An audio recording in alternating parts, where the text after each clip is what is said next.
Sugar जो बीमारी है उसका सीधा कनेक्शन मीठे से है। आंखें कमज़ोर कर देगी, खराब भी कर सकती है, गुर्दे कमज़ोर कर देगी, बेकार भी कर सकती है, डायलिसिस पे आना पड़ सकता है। 2 रुपए की एक गोली रोज खाते, 60 रुपए महीने में टनाटन रहे।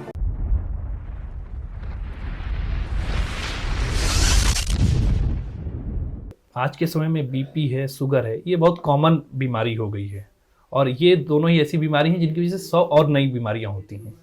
तो इसके पीछे की वजह क्या है और ये कैसे हमारी लाइफ को या ओल्ड एज में आते आते कैसे इफेक्ट इसका पूरी देखिए, बॉडी इन पे रहता है? बीमारियों को मेटाबॉलिक इलनेसेस कहा जाता है, जो हम धीरे धीरे साल दर साल जैसे उम्र में बढ़ते हैं तो एक्वायर करते हैं।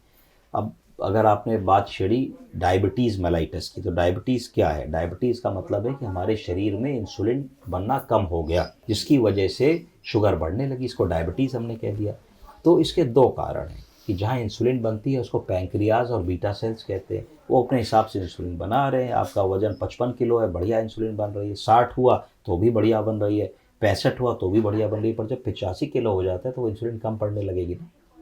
फिर क्या है कि जैसे जैसे एज बढ़ती है, भाई जितनी आप मेहनत 25 साल की उम्र में कर लेते थे उतनी 40 में नहीं करेंगे, और जितनी 40 में कर लेते थे उतनी आप 55 में नहीं करेंगे। और धीरे धीरे जब एज बढ़ती है तो सीडेटरी लाइफस्टाइल बढ़ती है, आप सीनियर हो जाते हो। घर से निकले कार में बैठे, कार से निकले ऑफिस में बैठे, तो आपकी फिजिकल एक्टिविटी ज़ीरो है। डाइट बढ़ने लगती है, रोज़ आपकी दावतें होती हैं, आप सीनियर हो जाते हो, पार्टीज़ होती हैं, गेट टुगेदर होते हैं, आप हाई कैलोरी फूड खाने लगते हो कि खूब फ्राइड, रोस्टेड, ये सब चीज़ें खाने लगते हो। यहीं से फिर सेहत में डाउनफॉल आने लगता है। और इन्हीं से फिर जो ऐसी बीमारियां हैं जिनको blood pressure, diabetes, metabolic illnesses, इनका शरीर में जो है घेरा बनने लगता है। तो अगर हम अपनी लाइफस्टाइल को हेल्दी रखते हैं तो इन सब बीमारियों से बहुत लंबे समय तक, दूर तक बचा जा सकता है। शुगर जो बीमारी है उसका सीधा कनेक्शन मीठे से है? नहीं, ये बिल्कुल गलत मिथ है। शुगर का किसी भी तरीके का कोई कनेक्शन मीठे से नहीं है। जिसको शुगर नहीं है वो कितना भी मीठा खा ले उसकी शुगर नहीं बढ़ेगी। पर जिसको शुगर है, अगर वो थोड़ा सा भी मीठा खाएगा तो उसमें शुगर बहुत ज़्यादा बढ़ जाएगी और बहुत समय तक बढ़ी रहेगी, क्योंकि शुगर को न्यूट्रलाइज करने के लिए इंसुलिन की कमी है शरीर में। सर, क्या शुगर जो है ये बेसिकली हमारी लाइफस्टाइल की वजह से होती है या ये जेनेटिक भी बीमारी है? इसमें जेनेटिक रोल कितना रहता है? ये दोनों तरीके से होता है। जब हम हिस्ट्री लेते हैं तो फैमिली हिस्ट्री लेते हैं, वो कहता है मरीज़ की, हाँ भाई हमारी मम्मी को ये बीमारी थी, पापा को ये बीमारी थी, तो हम कहते हैं कि भाई फैमिली हिस्ट्री है, देखो इनको हार्ट की या डायबिटीज़ की। तो कुछ परसेंटेज फैमिली हिस्ट्री का भी होता है, कुछ परसेंटेज लाइफस्टाइल का भी होता है, और कुछ परसेंटेज बीमारी का भी होता है। तो तीनों चीज़ों का मिला जुला है। इसीलिए सिर्फ ये कह देना कि डायबिटीज़ है तो हम लाइफस्टाइल से ही ठीक कर लेंगे, ये गलत है। पर लाइफस्टाइल के भी 20 से 30% नंबर होते हैं। तो अगर हम अच्छी तरीके से हेल्दी एजिंग और हेल्दी लाइफस्टाइल अपनाते हैं तो मैं समझता हूँ कि डायबिटीज़ अगर हो भी रही है हमको तो उसको आराम से हम 10 साल डिले कर सकते हैं।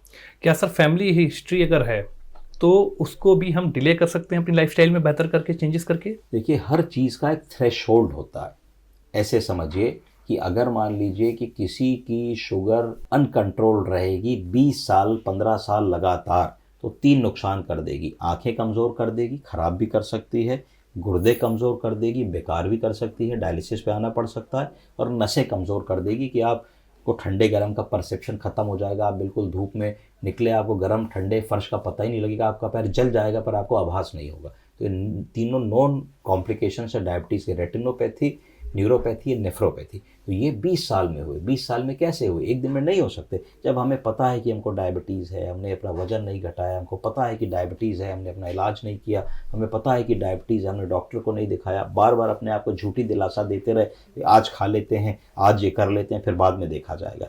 तो ये अधिकतर बीमारियां हमारे कंट्रोल में हैं, हम चाहें तो इनसे बच सकते हैं। आपको मैं ब्लड प्रेशर का एग्जांपल दूं। ब्लड प्रेशर कितनी घातक और जानलेवा बीमारी है। अब ब्लड प्रेशर बढ़ेगा तो ब्रेन में नस फट जाएगी, ब्रेन में नस फट जाएगी तो उसको ब्रेन हेमरेज कह देंगे। ब्रेन हेमरेज हो जाएगा तो हम पैरालाइज्ड हो जाएंगे, पैरालाइज हो जाएंगे तो अपाहिज हो जाएंगे, अपाहिज हो जाएंगे तो बिस्तर पर लेटरिन बाथरूम करनी पड़ेगी, लेटे रहेंगे तो धीरे धीरे बेड सोर हो जाएगा, लेटे रहेंगे तो छाती में इन्फेक्शन हो जाएगा, निमोनिया हो जाएगा। क्या आता है? कुछ नहीं आया। हम कैसे इससे बच सकते थे? भाई एक ब्लड प्रेशर की मशीन खरीदते, उसको नापते, अगर ब्लड प्रेशर निकलता डॉक्टर की सलाह लेते, 2 रुपए की एक गोली रोज खाते, 60 रुपए महीने में टनाटन रहते। अब आप बताइए।